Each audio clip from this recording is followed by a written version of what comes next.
Oui. Shalom, shalom, shalom à une sœur en Christ, shalom à un frère en Christ. Oui, en ce jour, encore une fois, nous nous trouvons à temps de réflexion biblique. Aujourd'hui, oui, nous allons nous exhorter à travers l'histoire du prophète Élie et de la veuve de Sarepta. Oui, avant de commencer notre exhortation, oui, bien-aimés en Christ, nous allons observer un temps de louange. Alléluia. Bon, vous donnez un petit temps pour que nous puissions observer un temps de louange et bien entrer dans la présence de Dieu. Merci Seigneur. Voilà la piscine où les records de plongeon seront Merci battus. Seigneur. Et la La cuisine. publicité passe et puis maintenant nous allons faire. C'est le midi fou. C'est lui qui m'a aidé à surmonter la dépression. Quand même j'ai perdu des proches, il était là pour me Merci consoler. Seigneur. Alléluia. Jésus, mon ami fidèle.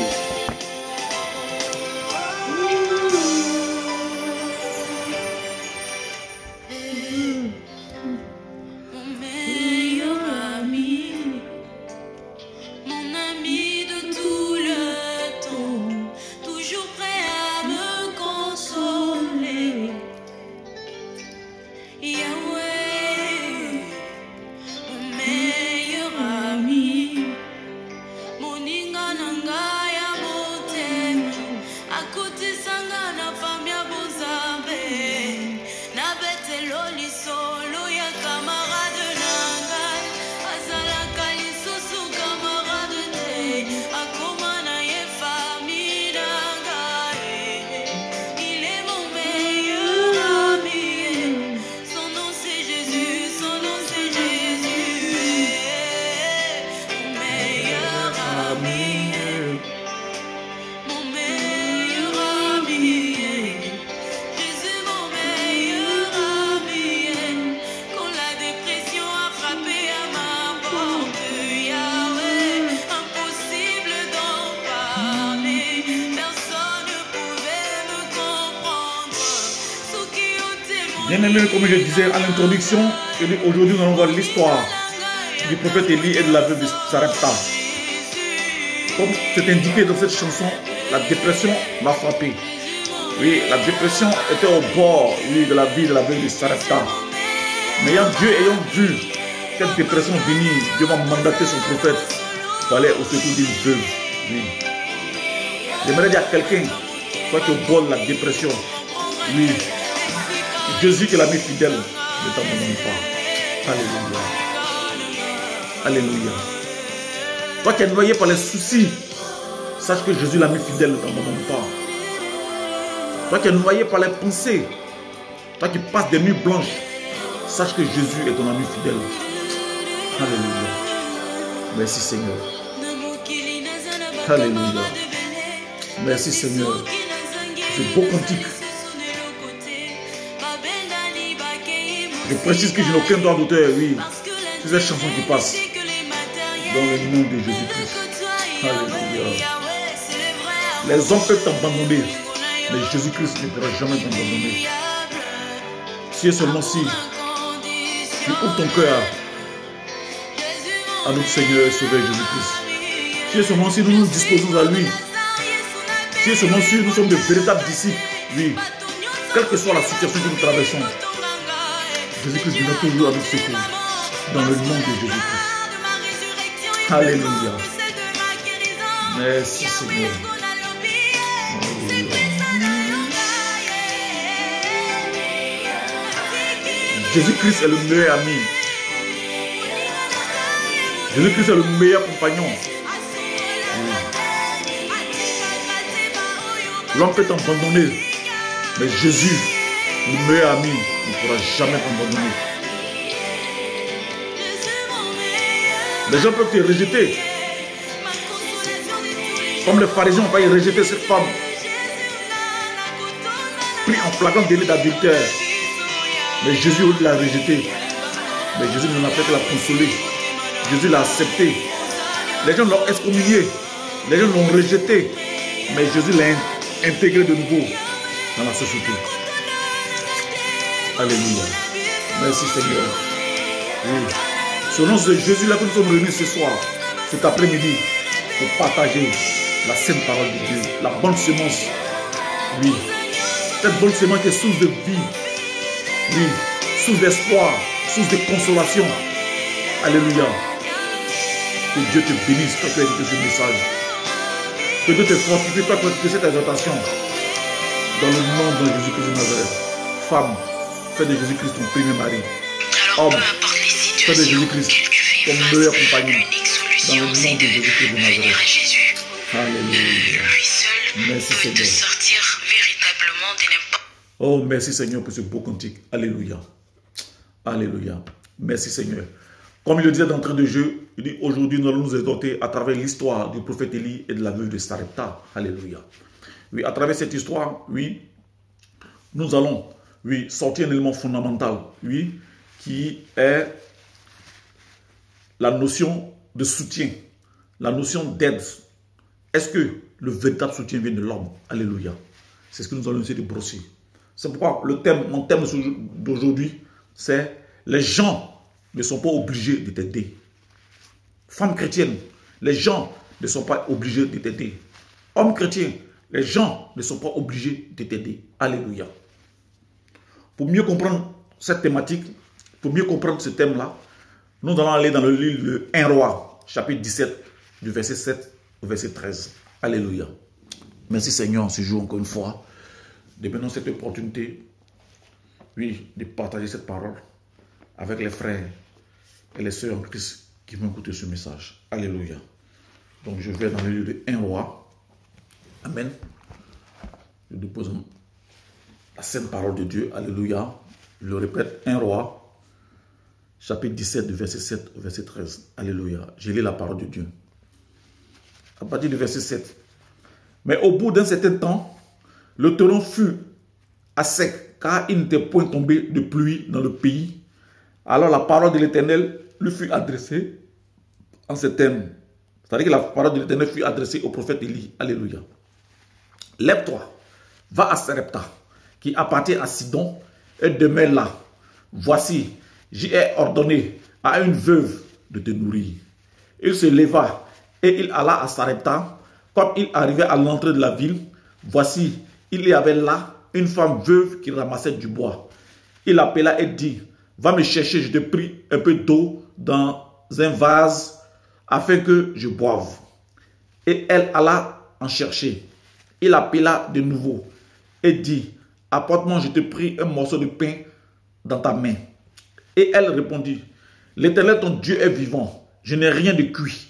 Je n'ai qu'une poignée de farine dans un pot et un peu d'huile dans une cruche. Et voici, je ramasse 2 morceaux de bois, puis je rentrerai et je présenterai cela pour moi et pour mon fils. Nous mangerons, après quoi nous mourrons. Élie lui dit, ne crains point, rentre, fais comme tu as dit, seulement prépare-moi d'abord avec cela un petit gâteau et tu me l'apporteras. Tu en feras ensuite pour toi et pour ton fils. Car ainsi parle l'Éternel, le Dieu d'Israël, la farine qui est dans le pot ne manquera point et l'huile qui est dans la cruche ne diminuera point, jusqu'au jour où l'Éternel fera tomber la pluie sur la face du sol. Alléluia. Merci Seigneur pour cette belle parole, pour cette belle histoire, mais qui a eu lieu il y a des milliers d'années, mais qui aujourd'hui est d'actualité dans la vie de l'enfant de Dieu, est d'actualité dans la vie d'une fille de Dieu, est d'actualité dans la vie d'un homme de Dieu, est d'actualité dans la vie d'une servante de Dieu. Alléluia. Comme je le disais, je répète mon thème, les gens ne sont pas obligés de t'aider. Alléluia. Et c'est lorsque j'ai parcouru, oui, cette histoire, il y a 3 éléments fondamentaux qui ont attiré mon attention. La partie, le premier élément, Dieu ordonna. Le deuxième élément, une poignée de farine. Et le troisième élément, le lieu où Élie a rencontré cette veuve-là, le lieu de Sarepta. Mais maintenant, je me suis imposé une façon de faire.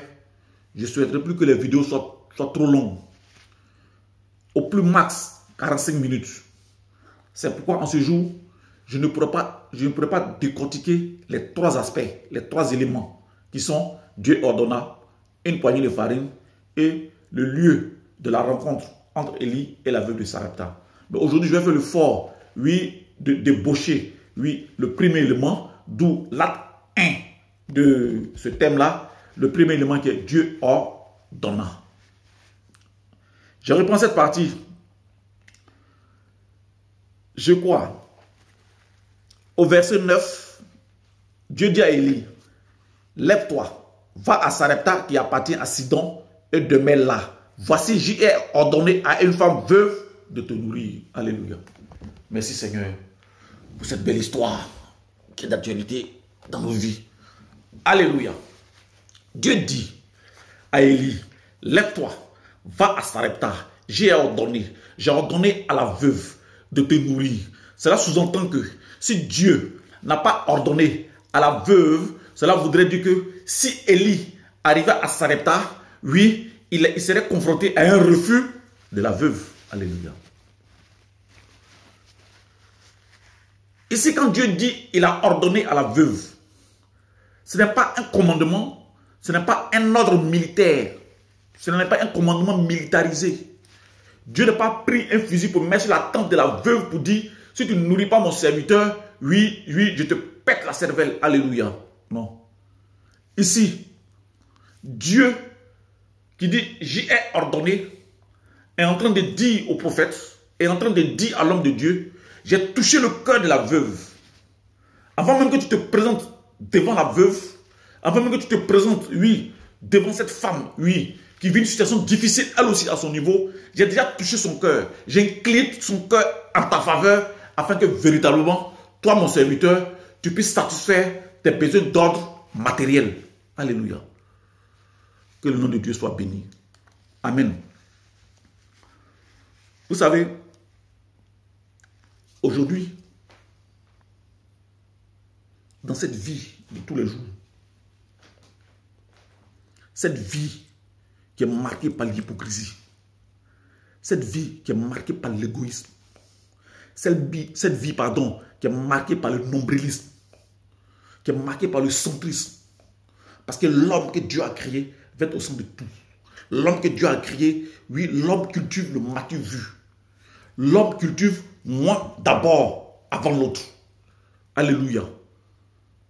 Dans cette société-là, vraiment, il est difficile, oui, que l'homme soit un canal de bénédiction pour son prochain si Dieu n'a pas touché le cœur de l'homme.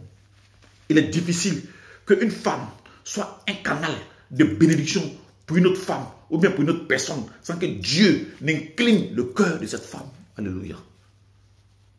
Voici le sens de mon thème. Alléluia. C'est pourquoi je veux me servir de ce premier aspect où on dit Dieu ordonna pour expliquer une situation d'ordre sociologique. Alléluia. Quand j'étais au pays, dans mon pays, la Côte d'Ivoire, dans les années 2000, il y avait une expression qui était monnaie courante. On dit, c'est l'homme qui fait l'homme. Mais quand j'ai lu cette histoire du prophète Élie et de la veuve de Sarepta, je me suis posé la question, quant à la compréhension d'une telle expression, c'est l'homme qui fait l'homme. Je me suis imposé deux niveaux de compréhension.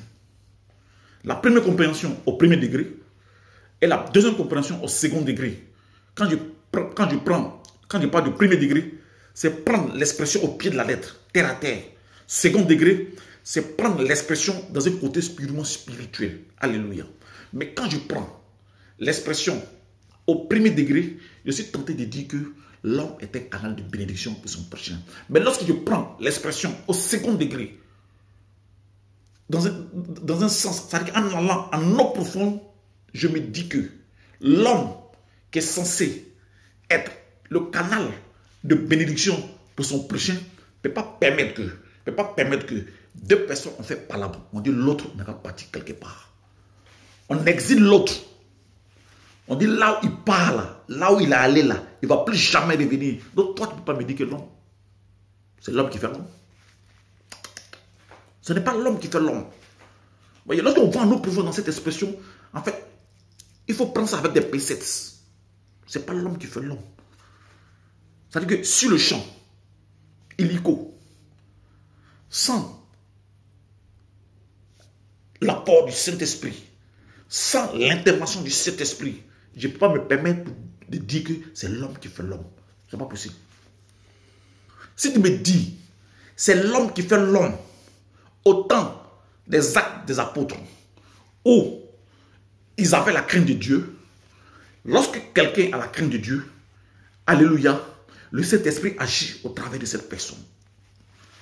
Or, au temps des actes des apôtres, on assistait à la crainte de Dieu. Du coup, oui, les hommes de cette époque-là réunissaient les biens, riches, pauvres, ils réunissaient les biens pour qu'ensemble on puisse les partager entre eux. Il y avait un lien de solidarité au temps des actes des apôtres. Si, à cette époque-là, oui, je peux me permettre de dire que oui, l'homme, c'est l'homme qui fait l'homme. Parce qu'à cette époque-là, les gens avaient la crainte de Dieu. Alléluia. Parce qu'à cette époque-là, il y avait le lien de solidarité. Mais de nos jours, lorsque je scrute ce monde, oui, ce monde dont l'égoïsme s'est érigé en une institution, ce monde qui est gangréné par l'égoïsme, ce monde qui est gangréné par l'hypocrisie, ce monde qui est gangréné par la méchanceté, ce monde qui est gangréné par le cœur de l'homme, qui est tortueux, que l'homme qui n'a pas cette crainte-là de pouvoir empoisonner facilement son prochain. Je ne peux pas dire que c'est l'homme qui fait l'homme. Alléluia.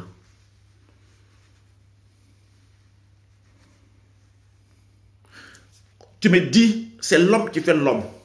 Dieu a établi des serviteurs. Dieu a établi des servants de Dieu dans l'église. Ces personnes-là vont se pulmoner. Ces personnes-là qui spirituellement vont prendre des jeûnes et prières. Alléluia. Vont se mettre à la disposition du peuple. Vont se mettre pour prier pour toi. Alléluia. Mais aujourd'hui, toi tu es bien placé. Mais si Dieu permet que le fait que tu sois bien placé et que Dieu permet que tu ailles dans cette communauté chrétienne, ça parce que quelque part, Dieu peut compter sur toi aussi pour aider son serviteur. Mais tu es dans les capacités d'aider le serviteur de Dieu. Il ne faut pas me dire c'est l'homme qui fait l'homme. Ce n'est pas possible. Parce que ces hommes de Dieu qui ont la crainte de Dieu, qui font l'homme de Dieu, qui font l'œuvre de Dieu dans l'obéissance de la parole, ces hommes de Dieu, ils vont se pulmoner. Ils vont expliquer Malachie 3, du verset 7 au verset 10. Longtemps, vous m'avez trompé. En quoi vous êtes trompé? Vous ne donnez pas la dire. Ils vont se pulmoner à expliquer. Ils vont se pulmoner à expliquer que celui qui sème, celui qui récolte, ils vont se pulmoner à vous expliquer les principes du donner et du recevoir. Mais votre cœur là est serré pour aider l'homme de Dieu. Ça là, c'est pas l'homme qui fait l'homme. Alléluia.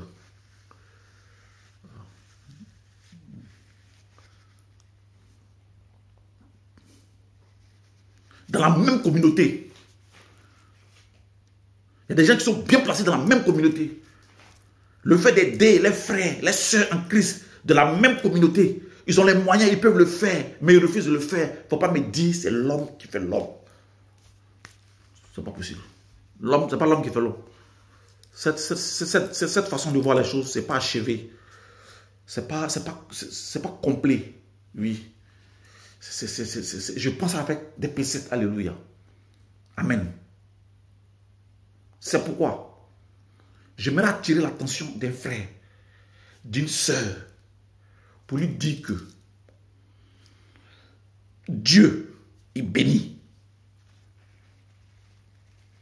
Mais quand il bénit là, il y a quelqu'un qui va toucher pour te bénir. Parce que Dieu ne passe pas par les animaux pour bénir l'homme. Dieu passe par l'homme pour bénir un autre homme. Dieu passe par une femme pour bénir un autre homme. Dieu passe par une femme pour bénir une autre femme. J'en veux pour preuve Élisée et la Sunamite. Alléluia. On dit qu'Élisée passait par Sunem.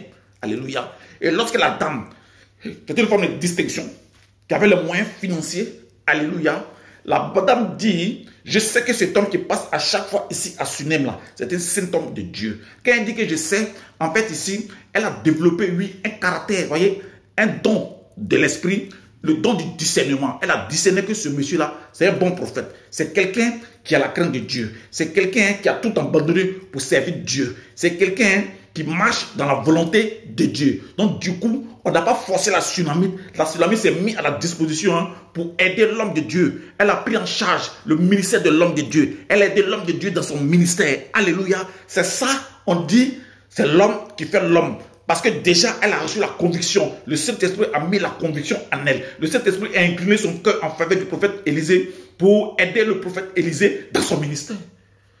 C'est ça on dit, c'est l'homme qui fait l'homme. Alléluia.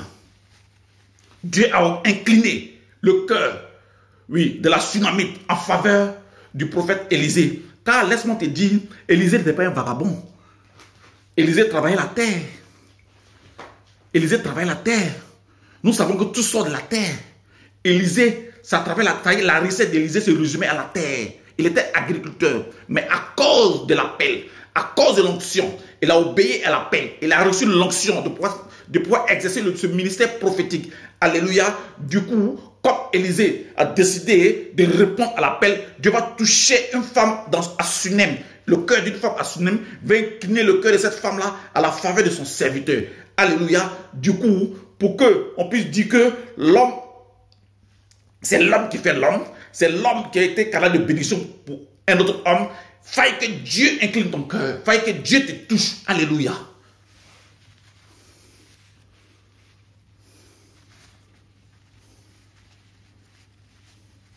Oui, c'est l'homme qui fait l'homme dans le contexte de Esther et le roi Assuérus.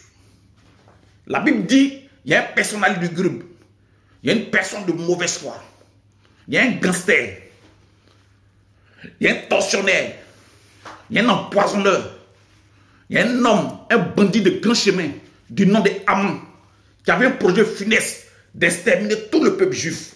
Mais comme la reine Esther était à la cour royale, elle avait pour cousin Mardoché. Mardoché qui était portier. Mardoché a entendu ce projet funeste. Il va voir sa cousine Esther pour intercéder auprès du roi. Mais qu'est-ce que Esther va faire? Esther n'ira pas de sa propre chair. Esther ne va pas se lever de son propre chef pour aller rencontrer le roi Assuérus. Esther va rentrer dans un moment de jeûne et prière de 3 jours à sec, sans boire ni manger. C'est dans ce moment d'intimité, c'est dans ce rapport, c'est dans cette communion spirituelle entre Esther et le Dieu créateur. Déjà, Dieu va incliner le cœur du roi Assuérus, alléluia, à la faveur de la reine Esther. Lorsque Esther va exposer la situation, laissez-moi vous dire que la situation va se retourner à la faveur de toute la communauté juive qui était en déportation, oui, à cette époque-là, oui, je crois à Suse. Amen. Qui aujourd'hui qu'on appelle quelque part là-bas l'Iran. Alléluia. Avant même que Esther n'aille au contact du roi Assuérus, Dieu avait déjà ordonné au roi. Dieu avait déjà touché le cœur du roi. Dieu avait déjà incliné le cœur du roi à la faveur du désir, du besoin d'Esther. Voilà. Ça, j'ai dit, c'est l'homme qui fait l'homme. Et le roi Assuérus n'est pas juif. Or, à cette époque, toi qui n'es pas juif, tu es considéré comme un païen. Et si Dieu touche le cœur d'un païen à la faveur de son peuple élu, de son peuple béni, le peuple d'Israël. Alléluia. Donc je vais dire à quelqu'un, bien-aimé, Dieu a un plan parfait pour ta vie. Mais dans ce plan parfait-là, Dieu va mettre des gens au-devant de toi pour que tu puisses voir, tu puisses expérimenter le plan parfait de Dieu dans ta vie. C'est pourquoi j'aimerais dire à une femme, j'aimerais dire à un frère, oui, à une femme chrétienne, à un homme chrétien, à un homme de Dieu, à une femme, à un servant de Dieu, que laisse Dieu faire. Alléluia. Seulement, tout ce que Dieu te demande l'obéissance. Il te demande de marcher dans l'obéissance. Il te demande d'observer ses commandements. Il te demande, oui, dans le ministère. Je veux parler à un homme de Dieu. Je veux parler à un servant de Dieu. Tu appelles un ministère. Ce que Dieu te demande, c'est de marcher selon la vision, la mission du ministère. Maintenant, en ce qui concerne la provision, c'est là maintenant il va disposer des gens pour t'aider dans le ministère. Alléluia. Amen. Alléluia.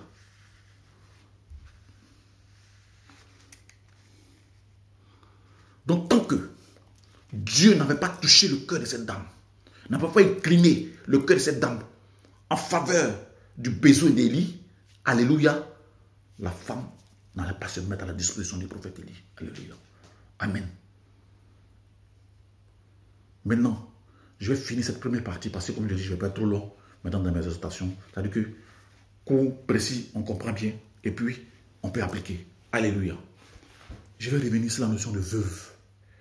Une veuve. Ici, Dieu envoie Élie auprès d'une veuve. Ah, Dieu. Quelquefois, Dieu fait des choses dans nos vies. Toi-même, tu l'as dit, Dieu, moi-même, je t'ai fait quoi? Élie pouvait dire à Dieu, je t'ai fait quoi même? Tu m'envoies à Sarepta.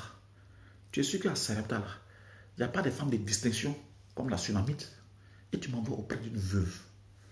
Nous savons qu'une veuve, c'est une femme qui a perdu son mari. C'est une femme dont le mari est décédé. C'est une femme dont le mari est mort. Quand on parle de mort ici, ce n'est pas mort spirituelle, physique. Alléluia. Cessation définitive de la vie. Alléluia. D'où la femme se retrouve seule dans la cellule familiale. Là. Oui, vous savez, une cellule familiale repose sur une trilogie.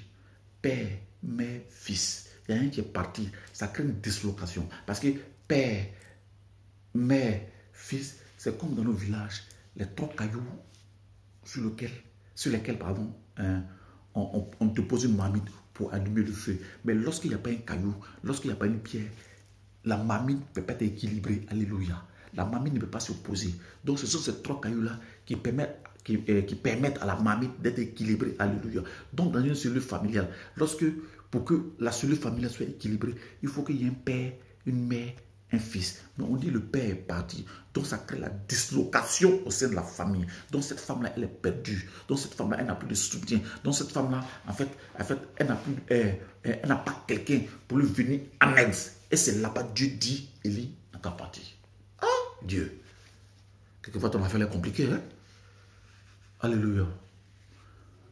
Mais gardons espoir. Le Dieu que nous prions, c'est le Dieu des cas impossibles. Quand Dieu veut commencer quelque chose dans ta vie, quand le miracle de Dieu, n'est pas loin, de s'accomplir dans ta vie, alléluia, il y a des choses à un moment donné, tu ne comprends rien autour de toi. Alléluia. Parce que Dieu veut pas, Dieu, c'est vrai qu'il peut te parler par des signes, par des signaux, mais comme tu n'as pas de discernement, tu ne vois pas. Mais comment la chose va venir là, tu ne peux pas connaître. Alléluia. Mais j'aimerais souligner aussi, veuve là, de nos jours, c'est pas forcément veuve, ou, c'est-à-dire que veuve qui veut dire que ton mari est mort là. Veuve, certainement, c'est l'image, c'est le symbole, c'est l'expression d'une femme aujourd'hui là. Elle est chef de famille. Chef de famille, ça veut dire quoi? Ça ne veut pas dire que l'homme n'est pas là. Mais l'homme est là, mais il ne travaille pas. Ça veut dire que tout le poids financier de la maison repose sur la femme. Ça là, on peut dire qu'entre guillemets, les veuves. Parce que le mari qui est à côté ne travaille pas. Il ne peut pas apporter son soutien. Il ne peut pas aider, au fonctionnement du foyer. Parce que financièrement, il est limité. Ça là, c'est une forme de veuvage. Alléluia. Aussi, tu es femme, tu m'écoutes. Ton mari lui travaille. Toi aussi tu travailles. Mais à la fin, toutes les dépenses reposent sur toi. Parce que le mari lui prend son temps à finir son salaire dans les maquis. Quand il rentre à la maison, c'est 1000 francs qui est dans l'enveloppe. Et finalement, comme toi, tu es dans l'affaire de je l'aime, tous les charges reposent sur toi. Ça là, c'est une forme de veuvage. Toujours je m'adresse à une femme. Toi, ton mari, dans le foyer où vous travaillez, mais Dieu t'a fait la grâce, d'avoir un bon salaire, un salaire élevé. Lui aussi, il travaille. Mais la structure dans laquelle il est là, son salaire là, ce n'est pas beaucoup. Ça ne peut rien faire même. Alléluia. Ça aussi, c'est une forme de veuvage. Mais j'ai une parole pour toi, femme. Parce que c'est une question de femme. En réalité, ce que Dieu recherchait, ce n'était pas la situation de son serviteur. Parce que quand Dieu établit quelqu'un dans le ministère, il ne peut jamais mentir. Quand Dieu dit à quelqu'un, viens faire mon travail, et puis l'onction de Dieu est sur la vie de cette personne, Dieu, le manquement de cette personne, ou bien cette femme qui est au service de Dieu, ne peut pas connaître le manquement. Je sais de quoi je parle. Alléluia. Mais, en fait, Dieu se souciait beaucoup plus de la veuve. C'est parce que Dieu voulait bénir la veuve. C'est parce que Dieu voulait déclencher le principe de la multiplication dans la vie de la veuve. C'est pourquoi il a mandaté son serviteur Élie pour aller sauver cette femme-là. Certainement, cette femme-là était au bord du gouffre. Certainement, cette femme-là est noyée par les soucis. Certainement, cette femme-là est noyée par les est-ce que comment ça va se faire? Surtout qu'actuellement, nous sommes à quelque part de la rentrée scolaire. Oh, comment je vais faire, oui, pour scolariser mes enfants? Parce que mon mari, là, ça ne va pas trop chez lui. Mais laisse-moi te dire, femme, il faut doser. Il faut doser.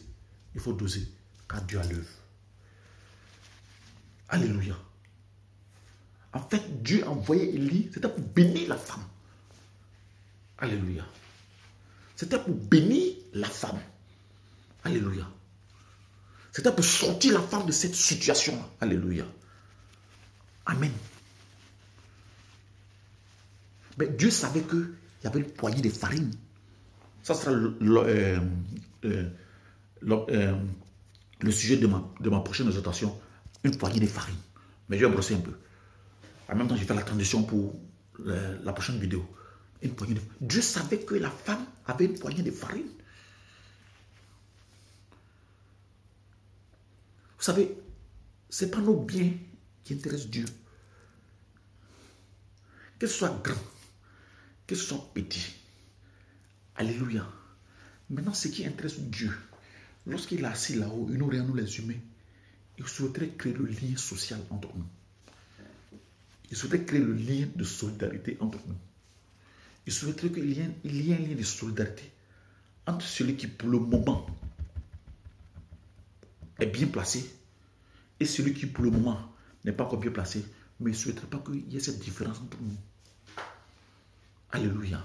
Dieu voulait montrer à cette tsunamite-là que, malgré la situation qu'elle vit là, lui, Dieu là, il a un regard d'amour, un regard de miséricorde. Que lui, Dieu, il aime tout le monde, quel que soit son rang social.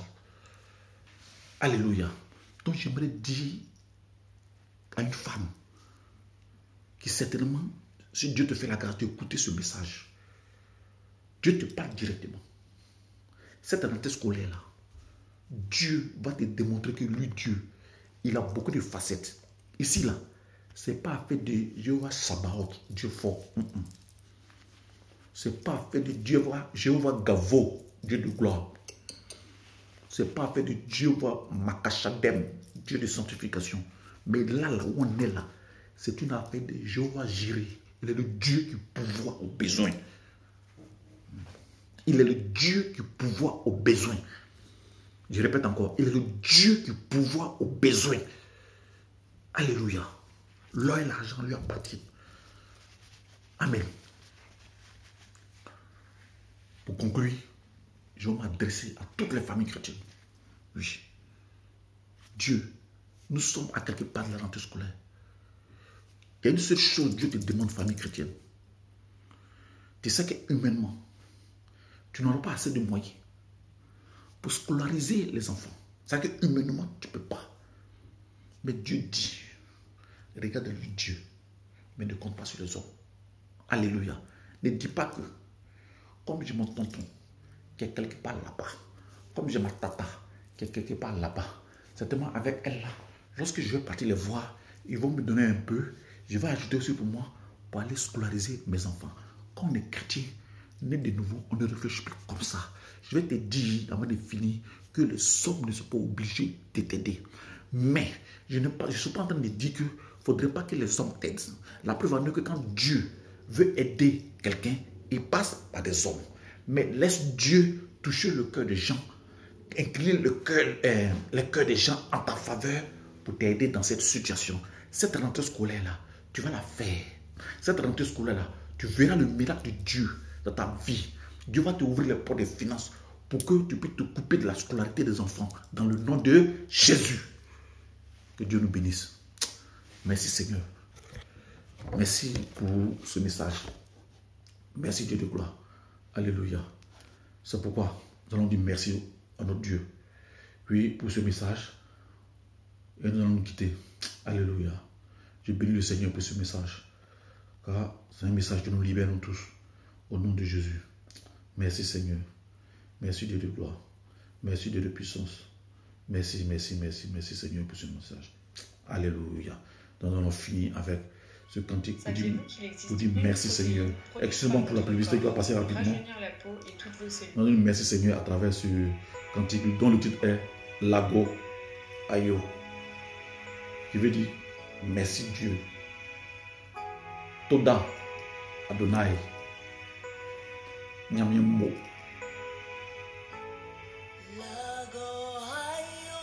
Thank you God. Merci Seigneur.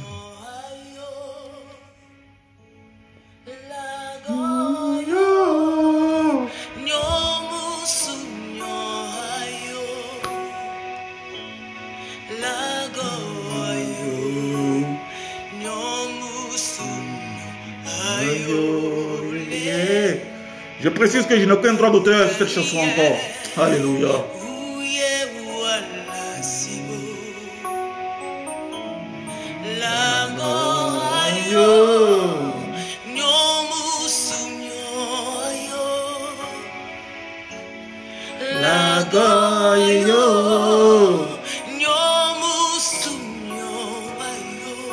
Jésus-Christ, ton nom est doux.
J'aimerais dire à une femme, actuellement tu traverses une situation difficile. Lorsque tu rentres dans la présence de Dieu, il est difficile de placer une parole. Il est difficile d'ouvrir ta bouche. Mais laisse-moi te dire simplement, dis simplement, là-bas, aïe.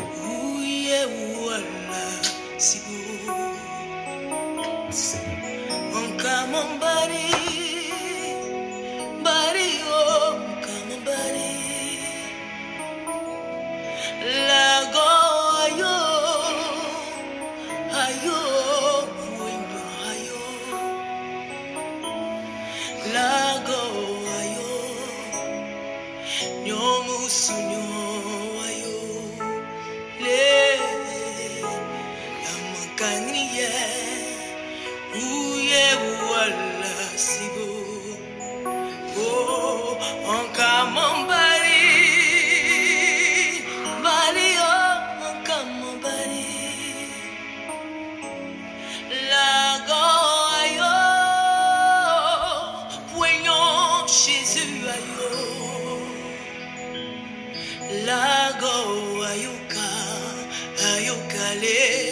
Jésus m'a les mots.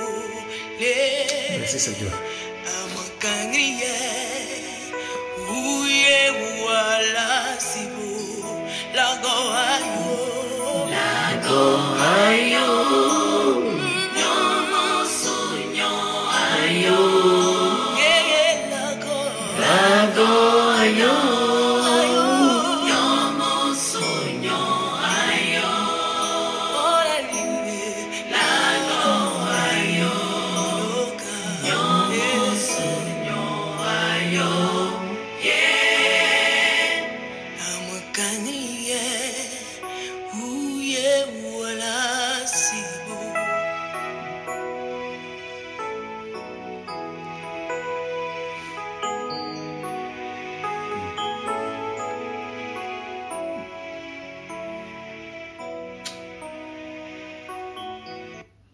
Alléluia. Merci Seigneur pour ce beau cantique. Alléluia. Bien-aimé Christ, nous allons quitter sur ces paroles d'action de grâce, de remerciement. oui, à travers cette chanson. En même temps, je vous annonce pour la prochaine fois, nous allons, avec l'aide du Saint-Esprit, essayer d'expliquer l'expression une poignée de farine. Que Dieu bénisse tous ceux qui ont écouté ce message. Que Dieu bénisse toute la communauté chrétienne. Que Dieu bénisse, oui, toutes ces personnes qui aujourd'hui, à l'image de cette veuve, cette femme à Sarepta qui vivait une saison difficile, Dieu l'a pas abandonné, il a envoyé son serviteur pour lui sortir, pardon, pour la sortir de cette situation. Alléluia. Mais Dieu aussi, il fera de même pour toi. Dans le nom de Dieu, j'ai prié. Amen. Que Dieu nous bénisse.